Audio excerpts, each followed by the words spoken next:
yada yada yada. Whatever, that's fine. I get the idea, but the problem is they based promotion off of like anyone who's been in. I mean, I guess maybe the Air Force. I'm sure this applies to other branches as well too, like the way the bureaucracy works. But when it comes to promotions, pretty much like your work stuff generally doesn't do anything to set you aside. Like the way you come across in your yearly performance thing, you're pretty much look even with anyone else who does the same job as you.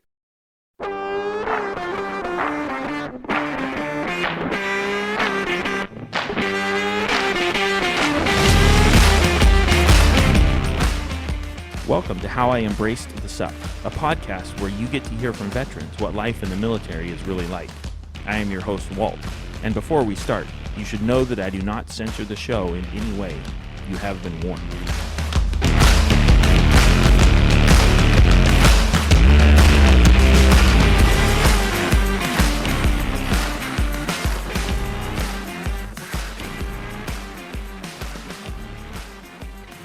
Today we got Jose with us, who has been in the Air Force, but has not done much beyond that.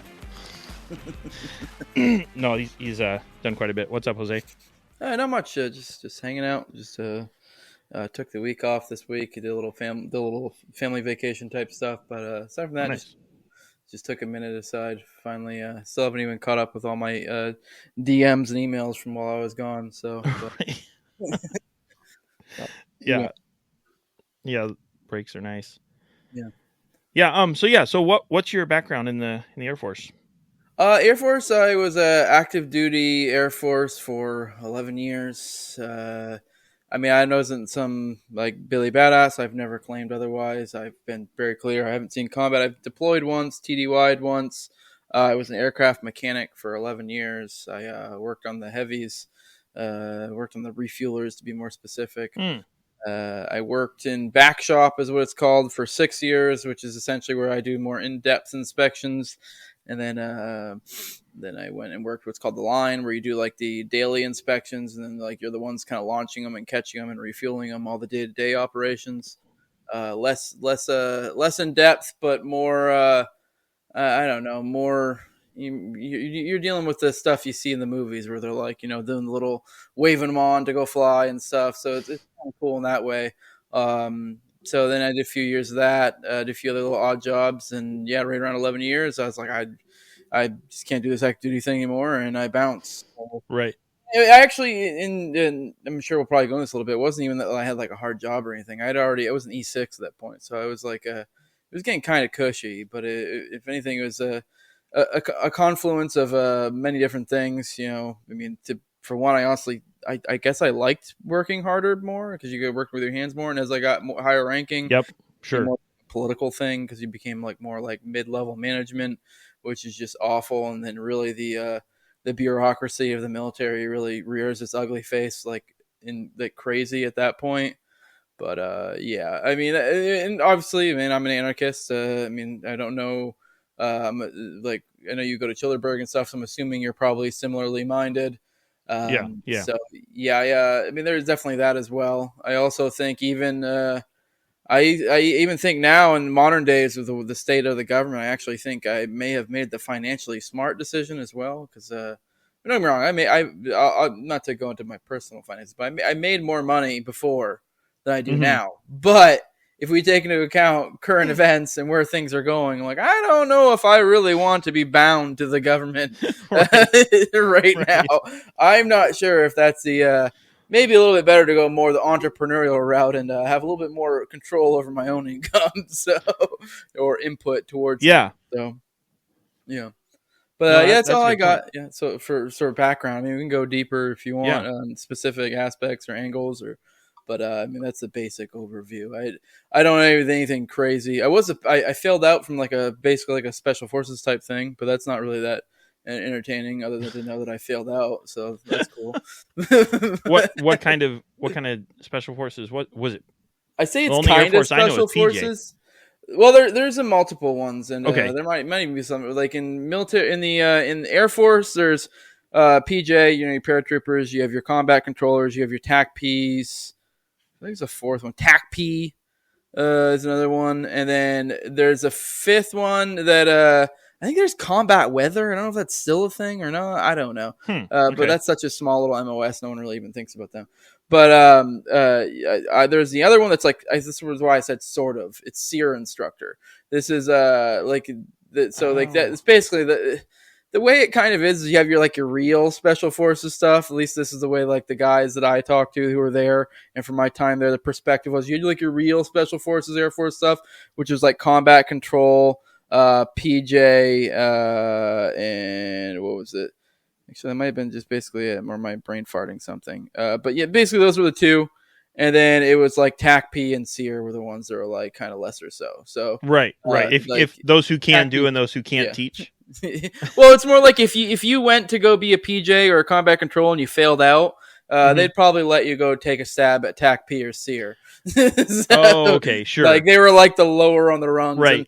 And they may not even technically be considered that. Because SEER technically isn't like a spec ops or combat job because it's not in combat, but it has an insanely high recidivism rate. So most people just kind of weirdly group it with, like, for example, no one in my selection. Like people made it through selection, but then no one from selection made it all the way through the pipeline for my class. So, really?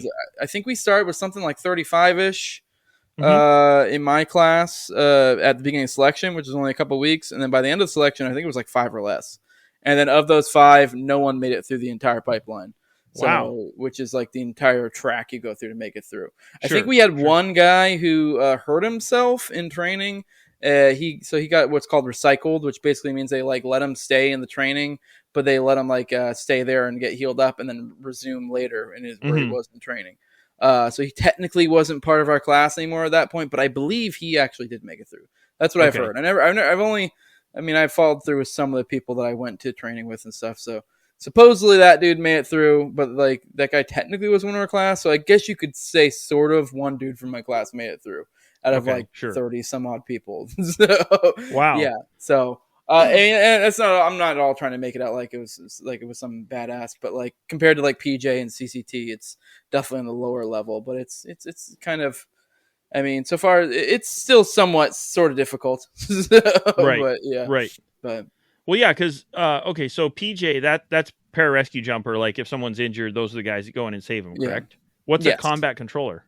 If I remember correctly, I believe they're mostly like I might be switching them up with TAC-P a little bit, but I think they do call like airstrikes and shit basically. Oh, okay. So, okay.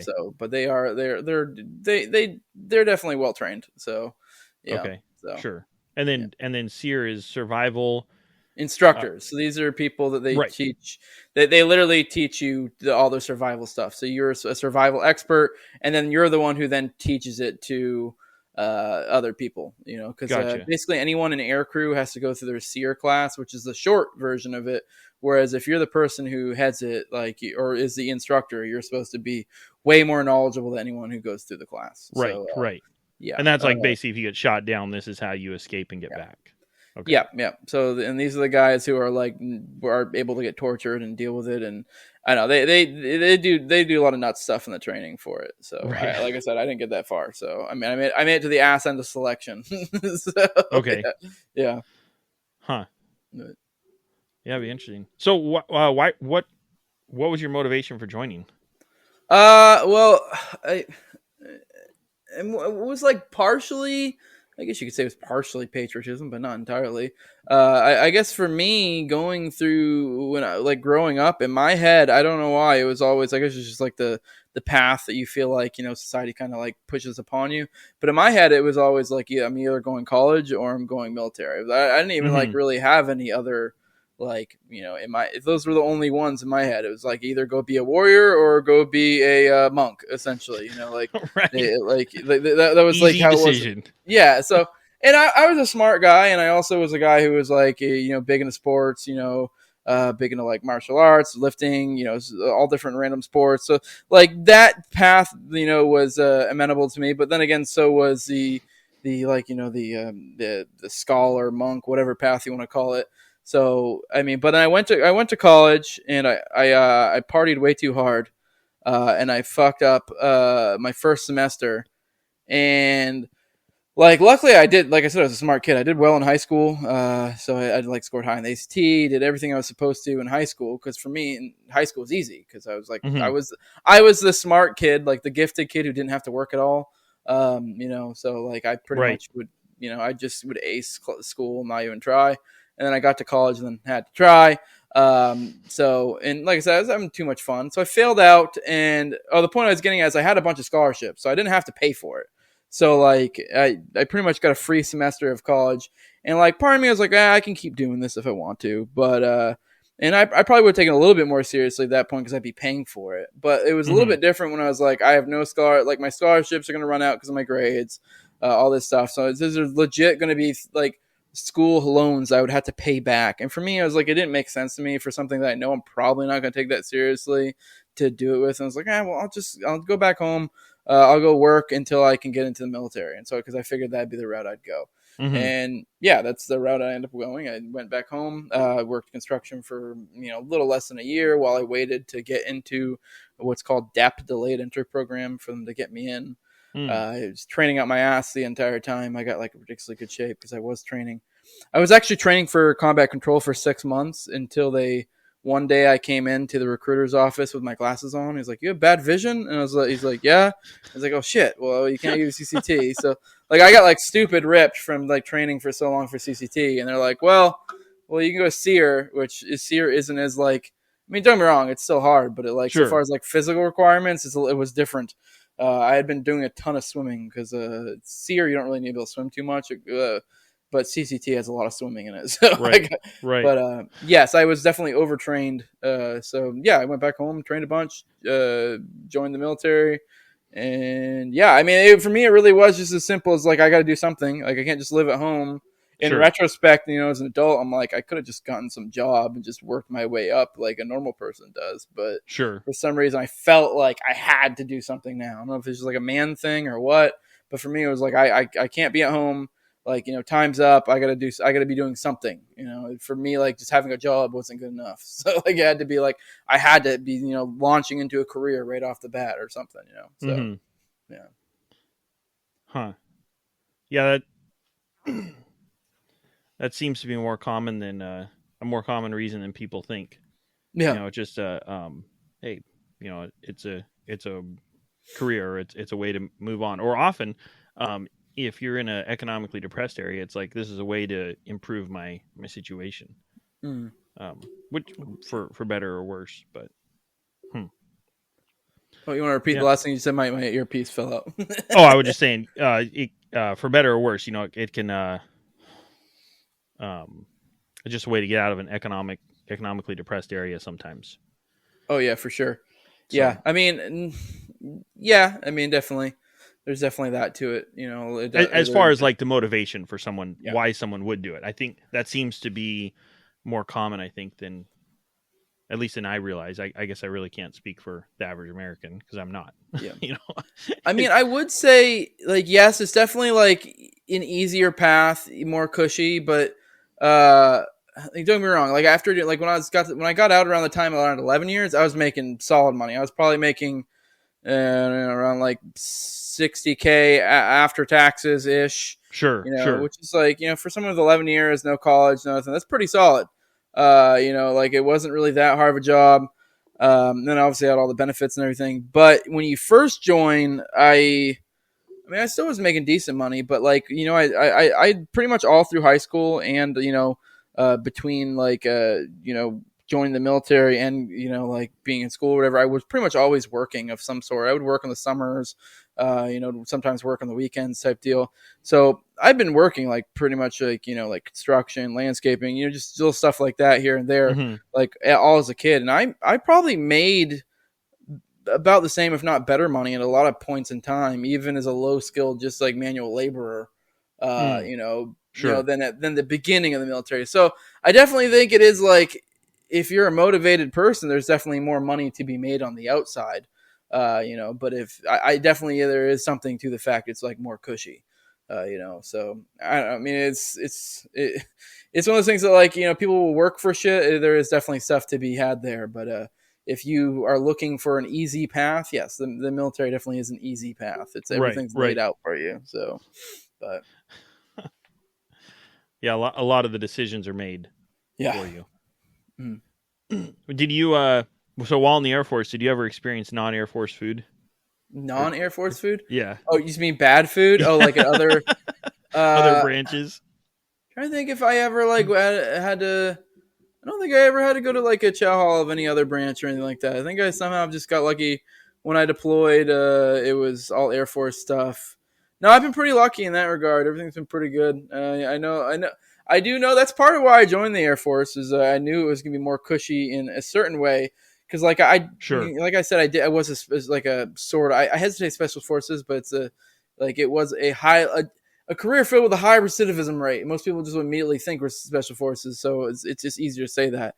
Right. But so, God, what was my point? God, I had a fucking point. Deploying. Oh no, I meant my point. You were talking about being special forces, but taking it easy. That's what you were talking about. Well, yeah. Well, No, my point being is like, whenever I joined, part of it was like in my head, like I wanted to go the warrior way, so I wanted to get all that training. Like in my young mind, naive mind, I was like, cool, they're gonna go train me to be a fucking warrior. And luckily, my stepdad was prior Army, and I had other like friends and family friends and stuff who were prior military, and a lot of them did talk to me, and they're like, hey, because I was gonna just go Army or Marines, and they're like, and most of them are all like, why? Like, why would you do that? And I was like, because I want to go be a badass. And they're like, okay, well then go be special forces in any branch, like, because they're pretty much their reasoning was like if you're just some grunt in the Army or the Marines, like you're not really being trained to be a Billy badass. Like, yeah, a lot of people come out of the military with like a chip on their shoulder that like as a grunt or whatever, thinking they're Billy badass. But it's like, okay, cool, you learned how to dig a ditch, or yeah, you got a little bit of arms training, nothing crazy. Like if you really want to be the well trained guy, like go be like some sort of special forces of some sort. So that was my reasoning. Because yeah, if it hadn't been for that, I would have just gone like just normal Army or Marines and be like, just throw me in the shit, whereas like everyone I knew who was like even prior combat people were like, if you're gonna be in the shit, like you want to be a highly valued asset of theirs, as opposed to just a dime a dozen. You want them to be motivated to protect you. Yeah. So he's like, yeah. So it's like, I mean, you could just go be a grunt, but it's like there's like, if anything, it's more just like fake glory. Like if you actually want to get trained well, and he's like, and then just go be. He's like, go be like a Navy SEAL or go be an Air Force parajumper or a paratrooper or whatever. Like it's like you can do that and basically have all the nice amenities of being in the Air Force and still go be Billy badass. So it's like, so that's why I went that way. And then obviously I ended up failing out, but that's a different story. But yeah. Yeah, no, there definitely is something too. If you're going to join, I guess you might as well join the Navy or the Air Force. Get the nicer stuff. There's no reason to live in with that bullshit because they do really have it worse at Army and Marines. But Coast Guard, Navy, Air Force, they usually have a little bit better setup. Right, so, right, yeah, for sure. So when you signed up, did you sign up specifically for the MOS of SEER instructor, or how did that work? I signed. You headed straight there out of boot camp. Yeah, I signed up for that straight out of boot camp. That was like how I got promised. That's part of why they like really do like if you. I mean, obviously I'm speaking specifically for just Air Force. You still hear me? Yeah. Yep. Okay, it got grainy for a second. But I mean, obviously I'm just speaking for just Air Force, but I know it's my understanding that like certain jobs and like they are able to usually ship you out quicker. So like special forces ish jobs. Sure. Obviously like jobs like ones most people don't want, like cop shit like that, which is an awful job to have in the military, generally speaking. Like jobs like that, they fill up quickly. So that is why like they do really push for guys that are like the spec ops or whatever. That way they can get them so they can ship out sooner. So that is what they got me as a sign for. But then obviously when I failed out, they had to give me a new MOS. I think I had an option to like just be like no, and they would have kicked me out. But they allowed me to just get another MOS essentially selected by them. I mean, I had a little bit of a say in it, but not really. So okay. Yeah, you were kind of a not a free agent. Isn't there a term for that? Open contract. Essentially, yeah. Basically, at that point, yeah, open contract. Essentially, yeah. Yeah, like Huh. I said, they gave me like a dream sheet of jobs I could like kind of be like, hey, if you have this available, I'd like that, but they couldn't guarantee anything. It was just a matter of, hey, we'll try to accommodate you if we can. And so I Yeah, just yeah they're like, you already signed the paper. yeah Whatever you're you hard. get is what you get. Yes, exactly. So yeah, I definitely if you, yeah, I guess that's a word of wisdom, people out there. If you are joining and you're trying to go like special forces or some shit, maybe be a little realistic and realize there's a almost 100% chance that you probably will fail. So keep that in mind. Like if you really don't want to be in otherwise, then I don't know, maybe take that into consideration because it's not a done deal, and they'll throw you in wherever they need you after that point. So yeah, you'll be some guy, Right. fucking Yeah. defending a very safe base for 14 hours a day, miserable out of your mind, or Yeah. collecting ID cards at the front of a base or some shit. So, yeah. Yeah. Just real tip of the spear stuff. Yes. Yep. So everything stuff people are dying to do. I mean that was all cop stuff. If you picked up on that, being a cop in the military, I'm just glad I didn't get reclassified as a cop because that is every. And this isn't even me being mean to cops. I've known plenty of had buddies in the military who were cops, and they all hated it. So, Right. And everybody hated them, I'm sure. I mean, nobody appreciates you. Yeah, I know. I don't know. I mean, and it's not like anyone hates them. It's just, I guess everyone just pities them. We all know they have an awful job in the military. Sure. Okay. Yeah, they got sold this thing that they're going to be Billy badasses being cops in the military. Because I could see how a 17-year-old would think being a cop in the military would be super badass. But when you don't realize is a lot of times that means you're defending assets that don't really need a whole lot of defending because no one's really fucking with them as it is already. And yeah, it's not going to be a whole lot of fun. Yeah. You're overtrained, and then and they work them to death. So everyone I've known is either miserable or a brainwashed idiot. So yeah, Potentially both, but yeah. yeah. One that kind of touches on it. One question I like to ask everybody is if a kid was to say, I'm planning on joining the military, and for some reason they were wise enough to ask your advice, what would you say? How do you respond to that? I mean, I'd say don't. I mean, because I know. I guess I can see it'd be easy, but I guess that would open up for a longer conversation because it's like, well, what are you really trying to do here? I mean, I'm not gonna lie. I mean, this may sound awful. Like, I don't think you should join the military, but I can totally see if you were smart and you wanted to game the system, you could get a lot out of it. Because say if you're a single guy, you signed for like a 4 to 6 year enlistment, depending on your career field, deployed as much as you possibly can, save a bunch of money, take all this benefit. You can come out sitting pretty, but the problem is a lot of times you'll come out with, people end up getting married or have kids, become dependent on that money, and they're not willing to walk away from it, and then you end up doing the whole 20. And you're never wrong, that's not a bad deal. I mean, you get your pension and all that, but it's like I feel like you could do more with that time. Well, there's definitely a lot of gaming in the system you could do if you want to be smart about it. If you want to like get a bunch of money under your belt, that way you could I don't know, you could get out after 6 and then go use it elsewhere. There's definitely ways to game it, but I'd say generally speaking, you probably shouldn't. If you're someone who's that smart as it is, you'd probably be better off on the outside. I know it's kind of hard to say without having the person in front of me and knowing more about them, because it would be, it'd be like, because it is a matter of like, well, why do you want to join? Now, like if somebody who has some crazy patriotic ideas, then it's like, that's going to be a different talk. And if it's someone that's like, for economic reasons, that's be another talk. Because I think even for economic reasons, it's generally speaking not the greatest idea. Like you should, I mean, like I said, like there is that, like you could just like game the system for a short period of time, and some people do that, and I mean whatever. But I don't know. I don't see. I think even that there's holes in it. So sure, but yeah, sure. Yeah. I guess it really depends on what they're trying to do. If they're trying to go kill people or something, and they think that'd be cool, go serve their country. Which I will say though, like around the time near the end there, I was noticing a lot of people coming in didn't seem to have that idea in their head anymore. So the further away we get from 9/11, it seems to be the less of this like patriotic fervor of people coming in. A lot more. It's becoming a lot more of just like, yeah, I'm just here to get my college, and whatever. I mean, I get it. I mean, or I'm here to get my XYZ or whatever.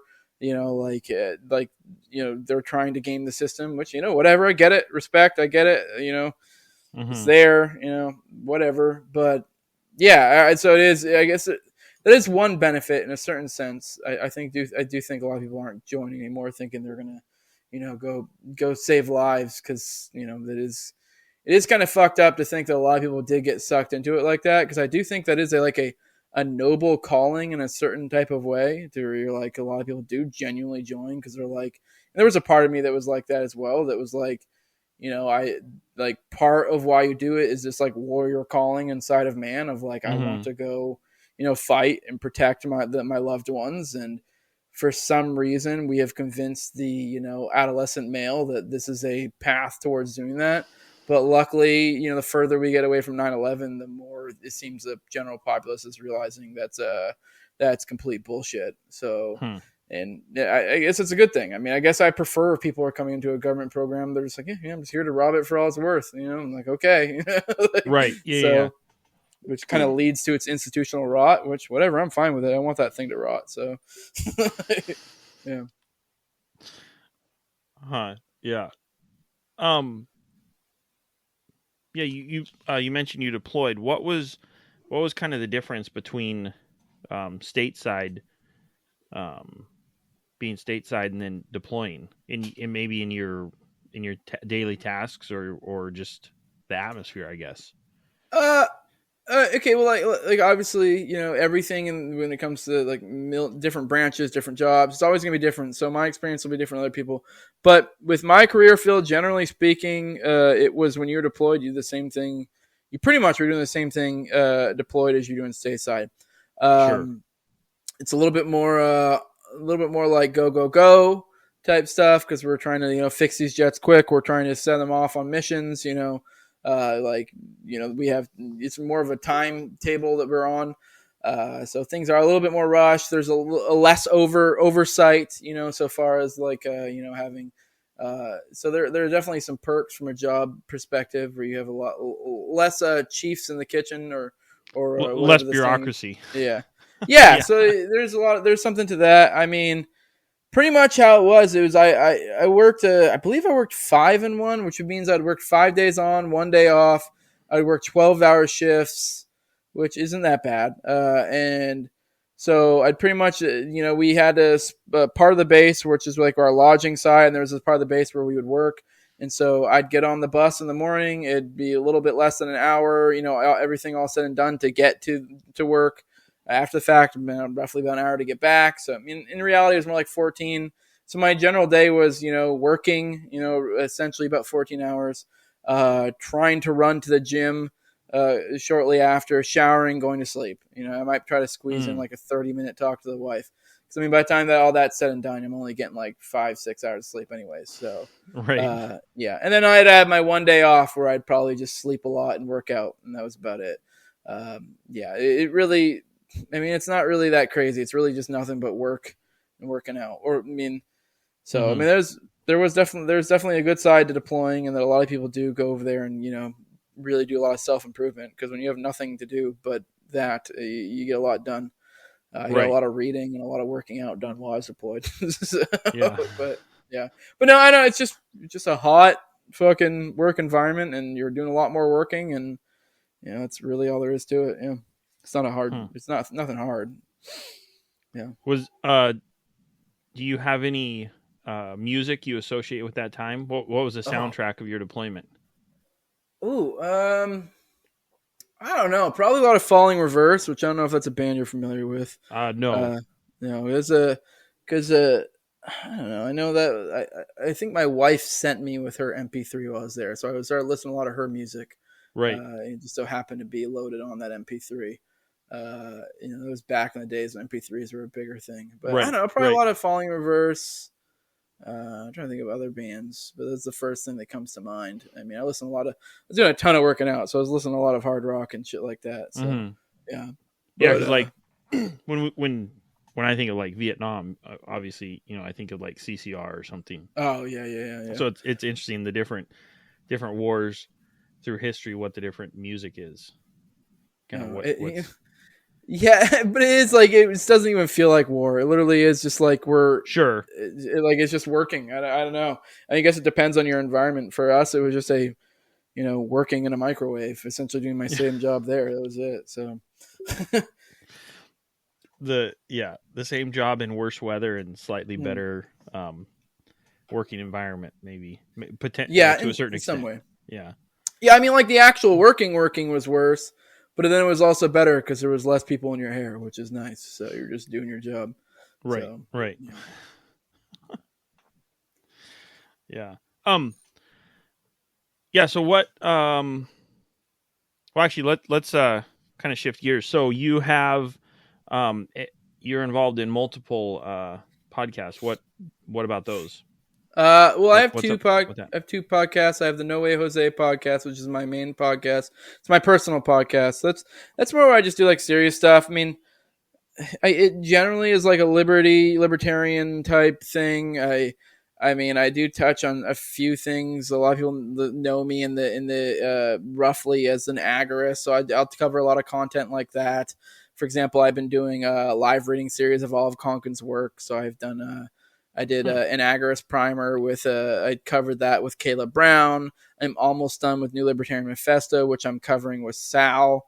I'll do like one more, I think, after that, and I want to see if I can get Aaron from Boys Town for that, or of Timeline Earth or whatever. We'll see. I don't know who I'll end up getting for that. I still got to hit him up for that. I asked him forever ago, and I think he said he was okay with it, but that was forever ago. Right. Right. But yeah, so I do a lot of agorism stuff. End up touching a lot of egoism sometimes. Because aside from like Magnus, I'm probably one of the other people who are known for considering myself an egoist. I mean, a lot, just really just whatever the hell I want to talk about. For example, just recently I went on a little, rabbit hole on like Oklahoma City bombing stuff. And now like next week, I'm going to have remember it was the following week. What's today? Today's Saturday. So the following week, I don't know when you're dropping this, but, so the time probably won't even matter for whoever's listening. Oh, sure. But, yeah.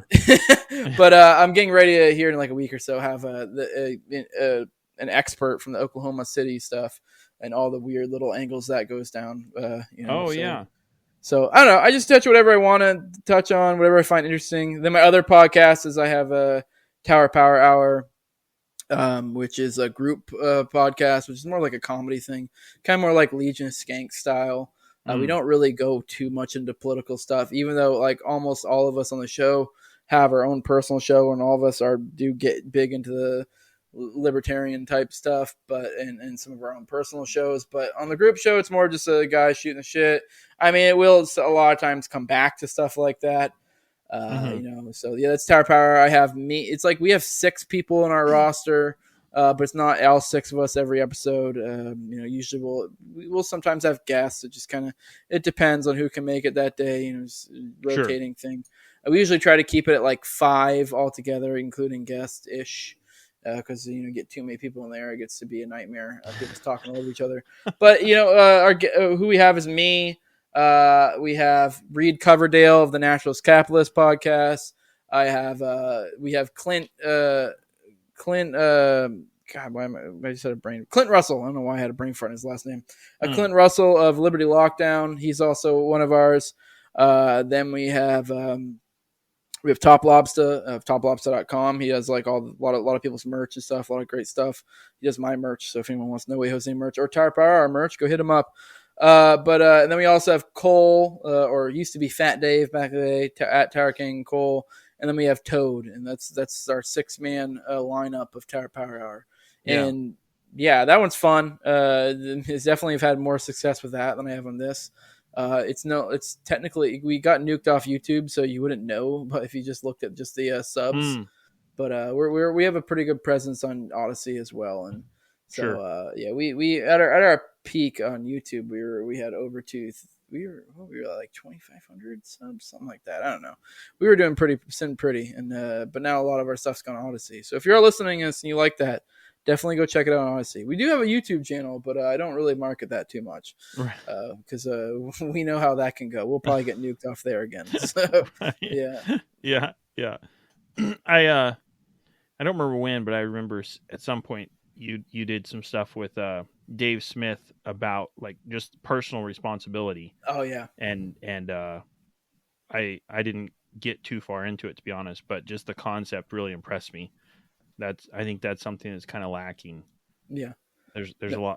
there's a real interest in assigning responsibility to the group or some sort of collectivism. Yeah. And yeah. Yeah, that was a So good that, episode. Yeah. yeah. Yeah. I know you didn't say you didn't finish it, but that was one of my favorite episodes. I think I've I, had I Dave on do my feel show bad. 3 times, I believe, and I think he's come on Tower Power twice. But yeah, the first time I had him, I also have a series, which I don't know if you're aware of. I've been doing an Anarchist Handbook, the Anarchist Handbook Oh podcast yeah. series. Okay. Yeah. Yeah, so I've been Sorry. covering. Oh no, you're good. For every one of those chapters, which is a different anarchist thinker in the Anarchist Handbook, the book that Michael Malice put together, I've been doing an episode for each one. I think I don't know if you mentioned it on this or it was before we started recording. You mentioned Typo. Actually, Typo will be coming on Tuesday, and we're doing the Josiah Warren episode together. Oh, sorry. But the first one, not actually the second one I did, but the first one I did was Sterner with Magnus. But the second one I did, I had Dave, and we covered Rothbard. Oh, okay. We covered the Anatomy of State one from the Anarchist Handbook. So because that was and then I had him, and then I had that responsibility one, that was more of like a masculinity type of episodes, kind of like being a dad, father, being a man, that type of thing. And then I had him on again after that and I had it wasn't really a debate. It was more of a talk, but a lot of people expect it as a debate, treat it as a debate. But I had him and Sal the Agorist come on and talk, and yeah, that one was something else. But but yeah, I did that. So that's the 3 episodes I've had him on though. So if you're familiar with his name, you're someone listening. Yeah. But yeah, those are 2 out of 3 of those were ones I highly recommend, and the other one I still liked. It was still good, and I'm so glad it happened. But it was it got away from me. Yeah. So, but yeah. Huh. How?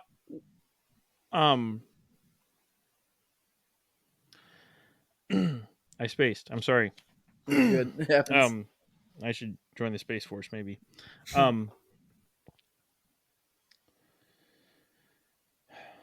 don't remember. I was going to tie that back to the Air Force, and I don't remember how. Yeah. It was probably extremely tangential, so that's probably why I can't remember. You say you're a man, but why did you join the Air Force? Yeah. You wanted to do hard things, and you chose the cushy service. What's up? Yeah. No.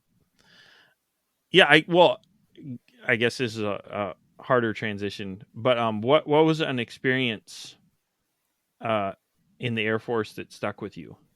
What's something that just like really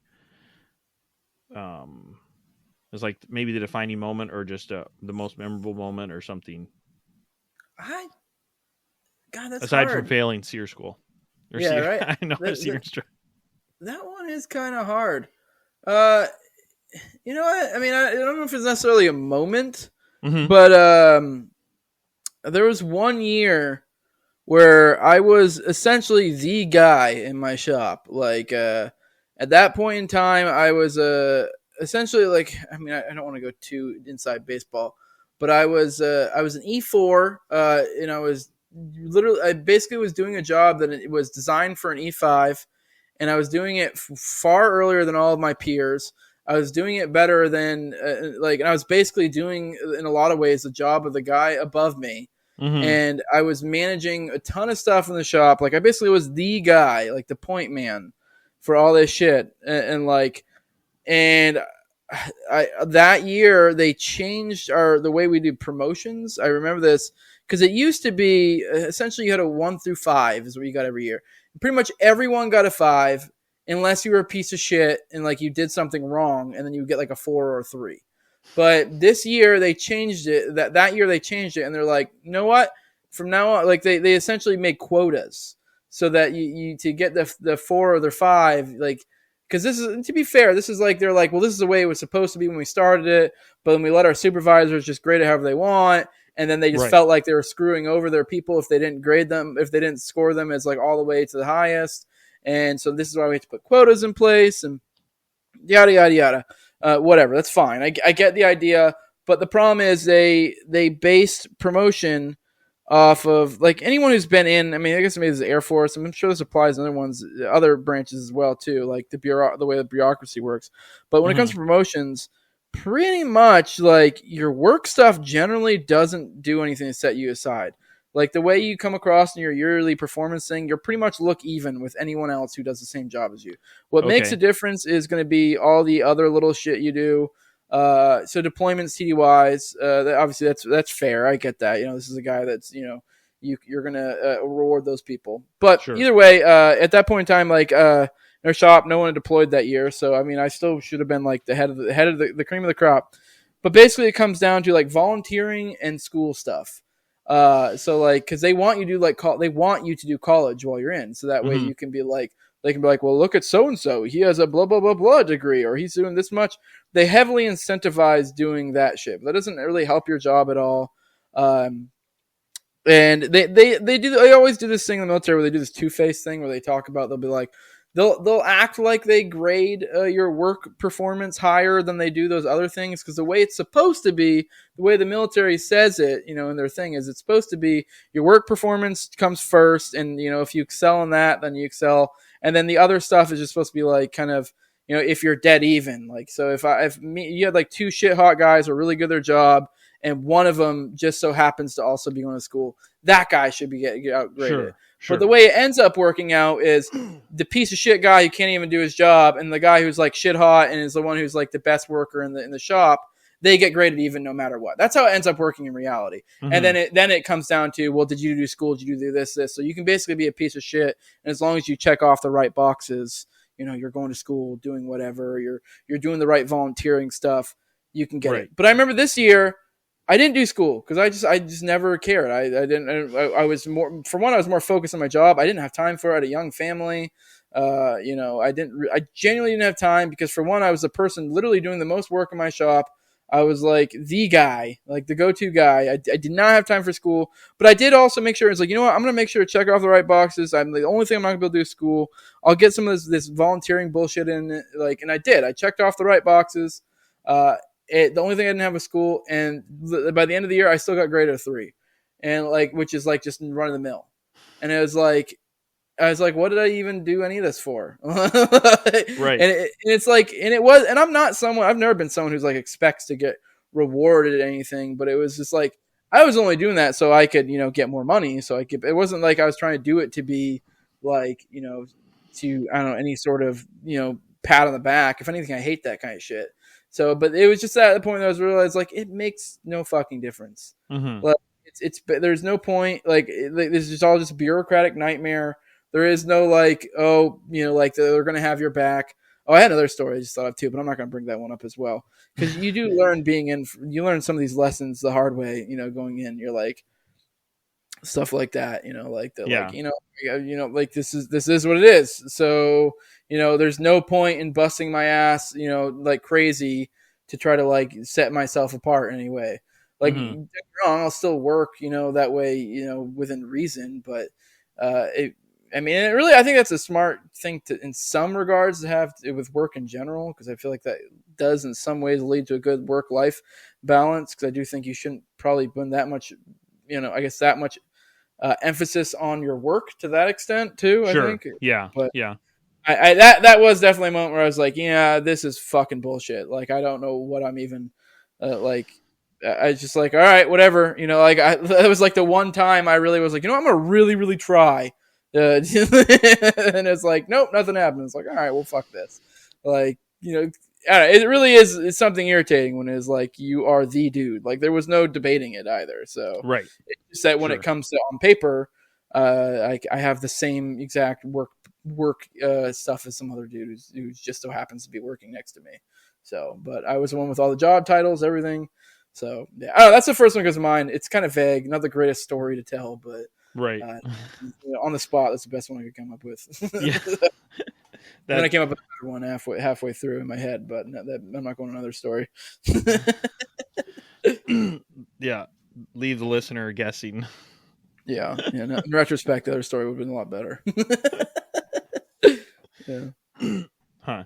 What's one thing that that you know now that you wish you knew when you joined? That might overlap a little bit, I It's a guess. lot. But yeah, I'm I'm sure there's probably many things, but I saw somebody ask that question, and it impressed me just with um the both the value that could be gained from it, and then also the what the vet gains from just thinking about it. You know, Yeah. Huh. I'm trying to think. I mean, that did kind of make me think of my other story, but that's more just like like, are you meaning in the context of like if I had never joined, what I could have told myself to stop me from doing, or just like a kind of a moral that I learned while I was in type deal? or just it just anything really. Yeah. Just like yeah, what's something you learned while in? Sure, whether it Yeah. would have affected your decision to join or would have maybe improved it. You know, for example, say you had joined up and become a bottle washer, and then later on you found, oh no, you could have tried out for Yeah. seer instructor or something like that. Well, I guess this kind of ties into the better story that I had. Okay. I guess the moral, The listener's excited. yeah, yeah, the moral I guess I can get from this is don't ever trust anybody to take care of you. Basically, essentially, I don't know what's the word I'm looking for. Basically, do shit yourself if you can, even in times when you're probably not supposed to.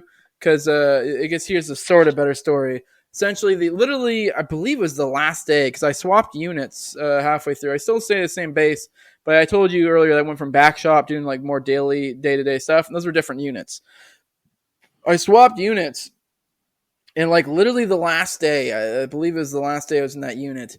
One of the last days, I wasn't even supposed to be working anymore, but they needed someone, and I was the only person qualified to do a certain task. And I really, in retrospect, and a lot of people have told me this. You should just tell them no, they shouldn't be using you right now. You still have shit to do because I was like basically called what's out processing, which I was like getting ready to go to the other unit. But I was like, nah, I'm not gonna fuck over all my buddies. Like they need someone to just knock this job out real quick. If I don't, I'm gonna be a dick. I mean, wake hours or make them have to stay later. But essentially, I'll just do it. And then I did, and like literally like on that job, some QA instructor, like quality assurance, came and tried to like get me from some shit, and I didn't. I'm not gonna go into the details because it'll be really bore somebody. It's like Right. because it's like technical data and like how to perform a job. But I 100% was in the correct, and I had multiple people who attested to it. The QA guy was completely in the wrong. I literally ended up writing like a fucking 6-page paper proving him wrong because he tried to say that I, basically did my job incorrectly. And I'm like, no, the fuck I didn't. You don't know what the fuck you're talking about. Essentially what happened though is, usually how it works in units is, I was an E5 at the time and, the guy who busted me was an E7. So like usually how this works is you let your leadership handle these things. They take it up the correct avenues, talk to the right people. And so I just told my supervisor everything, and I told my supervisor's boss everything. I was like, hey, here's the story, blah blah blah. Like, and this is what we gotta do. Like, this is what happened. And I was like, I can even get people who can attest to this on my crew. And they're like, yep, okay. And then essentially they ended up going up there, not having my back at all, according to everyone that I knew that did go up there. It completely went to shit. I ended up spending like damn near a week. Like I said, I had to write that long paper to try to like fight their decision because they were trying to like literally ream me on the way out. They were giving me all sorts of paperwork and stuff for something I didn't do wrong. Sure. Essentially, like I ended up getting it thrown out because I was able to make everyone look, because I just essentially went scorched earth and made everyone look foolish because I was so goddamn like irritated with them. Like writing like fucking papers of like, this is how I'm supposed to perform it. This is where you fucked up, blah, blah, blah. But essentially, like if I had just handled it from the beginning myself and not put my fate in someone else's hands, I know for a fact I would be able to squash it earlier. Because after I let my leadership do it, I went and talked to the person who I would have talked to in the first place, who they talked to him, and essentially was like, well, shit, that's not really what your leadership said. Really wish you had talked to me earlier because Right. I mean, I just, this wouldn't have gone up the chain past me if that wasn't the case. And now it's above me. And like he could have done something at that point, but it was one of those things where it's kind of like, well, it's it's kind of like already there's already paper out there and it's already in someone else's hands, and it's kind of like I'm like, yeah, right. But you could just say you fucked up, you know that, right? It's like, well, I mean, it's already official now, so. Right. But right. I ended up getting all thrown out. But the point being is like, I mean, and like that's one thing people will teach you in the military, and I also, this is something I think you probably do in just normal jobs in general, is you'll usually defer to your like management for certain things. I mean, obviously, if it's something, I mean, you got to be reasonable, but especially in like the military or something, like, yeah, they may get mad at you for stepping on their feet, but if it's your fate that hangs in the balance, fuck them. Like you take care of yourself. So, like, sure. Don't let other people handle your shit for you. Handle your own shit. So, because no one's going to handle it better than you will. So, especially important stuff. So, yeah. But that I've heard that quite a few times. Just the danger of assuming that your command has your best interest in mind. Yes, they don't. Yeah. So, like, even the ones you think are your buddies, like they don't. They just don't want to deal with this shit. So, sure. Yeah. Huh. Yeah. That's. Huh. Yeah, that kind of makes me think of something I'd thought of, just the concept of what's an assumption, what's a common assumption of the public about the military that's incorrect. Ooh. And that's kind of one of them for sure. Do you have just off the cuff, do you have something? Does that make you think something or? Oh, you got an hour? No, I don't know. That's one that it really is depends on what you're talking about. There's so many assumptions. It's ridiculous. Well, yeah, and it depends who and for sure. Yeah. I mean, obviously the one that always comes up is I always hear people talking about gun control and it irritates me. Like I was very forthright. I was non-combat, but sure.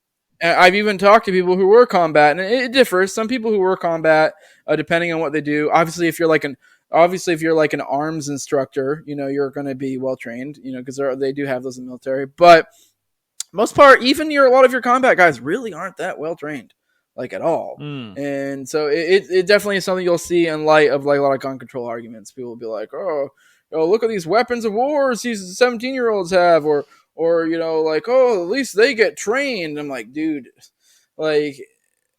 Yeah, I was non-combat, but generally speaking, and this seems to be the through line for most people in the military, and this is going to be different depending on your MOS, your specific job, but seems to be most people how it works, most military members is you get like a 1-day crash course in basic training, which basically means they'll teach you how to strip it down, how to clean it. They'll teach you the basic safety things in the morning, do like a real quick crash course, this is that, and then usually in the afternoon they'll let you go shoot, and that's it. That's the extent of your training. And then usually what happens once you've gotten to your duty station is they'll usually have you qualify before you deploy, and usually that's it.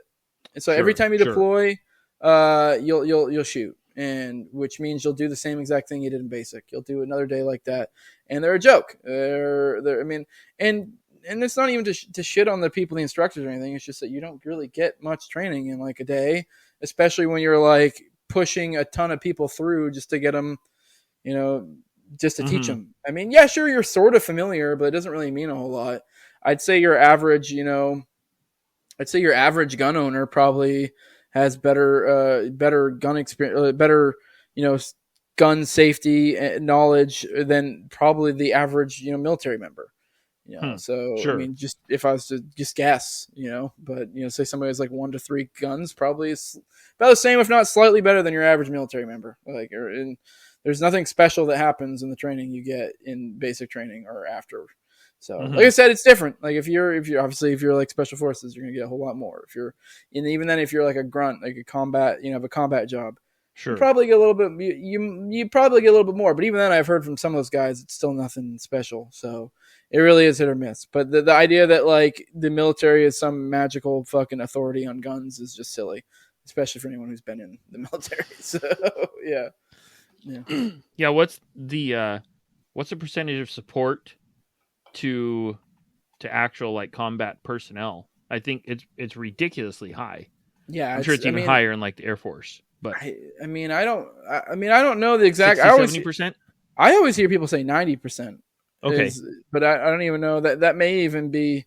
I would actually almost think it'd be more than that, but I don't. That's what I always hear people say. I don't know how much truth there is to it, but I'd say the vast majority of people in the military are non-combat jobs because if you think of the way modern combat works, and I guess it's hard for people to envision because they don't really realize what all the military is like. A lot of the stuff that you think would just be like contracted jobs, for some civilian is a actual MOS, is an actual job. So sure, so that's they get filled up real quick. I mean, the military is really just a giant jobs program at the end of the day, is what it is. So it makes sense that that's how it works. That instead of a lot of these jobs being shit you just give to some civilian, is a contracted like position. It just ends up just being some position, some other fucking new career field over time. It just grows and grows and grows. So, yeah. Excuse me. Yeah. Yeah, I think that's one common thing that I've heard is the people going in expecting to be a trigger puller and finding out that they're, washing dishes or maintaining aircraft or something. Yeah. Excuse me. Yeah. What's excuse me, got a frog in my throat. I'll chew next time. Yeah, so what was a question that you expected me to ask that I didn't? Oh, I don't know. I didn't really come into a whole lot of expectations. Okay. You came in more prepared than I did then. Yeah. No, I don't really didn't really have any ideas in my head of other questions you asked. I think you did hit on the major questions. So sure. Yeah. Yeah. Sometimes guys are like, "Well, I expect you to ask this one." I'm like, "Oh, okay. That's a great question." So, yeah. How would you say that being in the military affected you personally, especially I guess especially after being in the military? I'll make a note of that because I had another question. Like what part of being in the what aspect or what was the kind of the biggest impact on you personally? I mean, that's a hard question. There's a lot of different ways to go with that. I don't know. I mean, I can think of positives, negatives. Sure. I don't know. How has it impacted me? I mean, I guess it definitely has made me realize a lot of things I could have done differently. I do think is, in a lot of ways, made me be more cognizant of what matters in life. Because okay.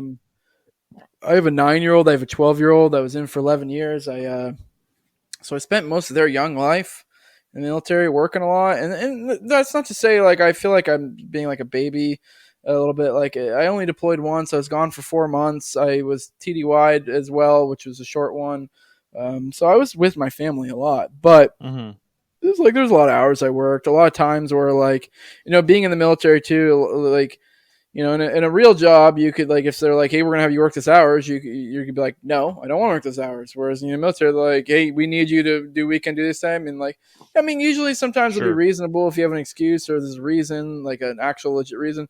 But a lot of times it'd be like, oh, my daughter has a soccer game or something. Like, well, I mean, I'm sorry, your name's on the list or whatever.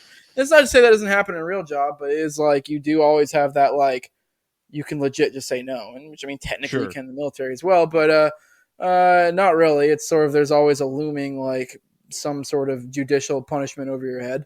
So I don't know. It made me realize that like I guess I kind of just had I put more emphasis on the things that matter instead of chasing that bullshit that was meaningless.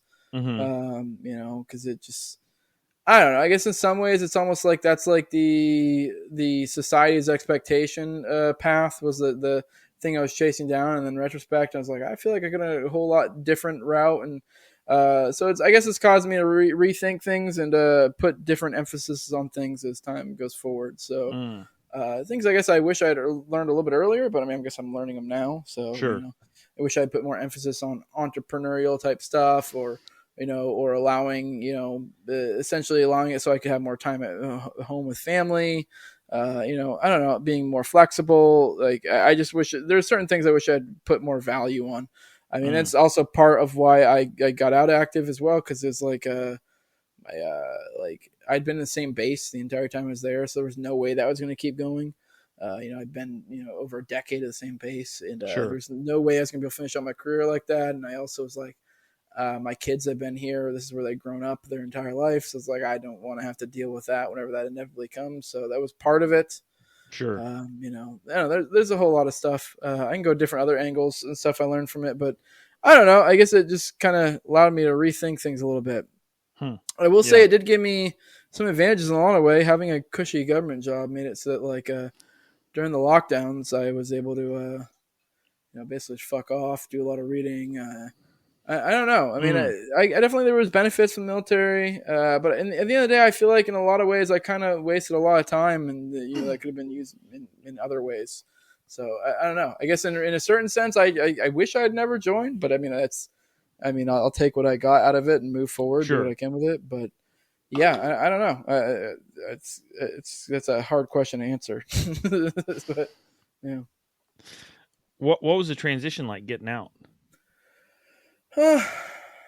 Weird, but not bad. I mean, I'm still only like a year out, so okay. yeah, I don't know. Not too bad, I guess. Well, I got pretty lucky and a job lined up after it. I also part of what enabled me to get out was that I had been setting up more of like entrepreneurial stuff while I was in. I was building up a separate business while I was in, making decent money. Sure. Another thing that played into it is like with me backing away from that, it allowed me to put more time into that other endeavor. So yeah, I don't know. I mean, it's been a hassle. I mean, I'm not gonna lie, things have been tight in the past year. I mean, because I definitely, when I was active in the military, I was sitting pretty, money wise. I feel like I was more. I feel like I have more time now. Like I said, so I want to ideally want to get to the point to where I can get the money I had while I was in, but with the more time that I have now, and even more time as time goes on, because I do value the time more with the family than I do the money. I guess the older I get, the more I seem to be valuing time over everything else. So but yeah, as long as the bills can get paid, as long as I have time with my family, and that's what matters most to me. So right. Yeah. Huh. Yeah. I appreciate it. Any final thoughts or comments or plugs or anything or? Yeah, I mean, I can do my plugs. I would say I appreciate you having me on. I'm always down to talk about whatever. Yeah, but like I said, I mentioned earlier, I have the No Way Jose show. Just kind of talk about whatever fancies my interest. Yeah, like I said, I'll be doing OKC thing soon. I'm on YouTube, all the major auto packages, Odyssey as well. I had my Tower Power Hour show. That's mostly on Odyssey, so definitely go check that out on Odyssey. That's a fun show. We're doing our conspiracy month this week. This coming week, we have Josh Denny on. We had Mark Claire and Monica Perez on last week. That was fun. We touched on dinosaurs, whether they're real or not. We touched on the OKC bombings and some other handful of things. Thank you for listening to this episode of How I Embraced the Suck. If you enjoyed the show, tell a friend. And as my Girl Scout den mother used to say, stay frosty.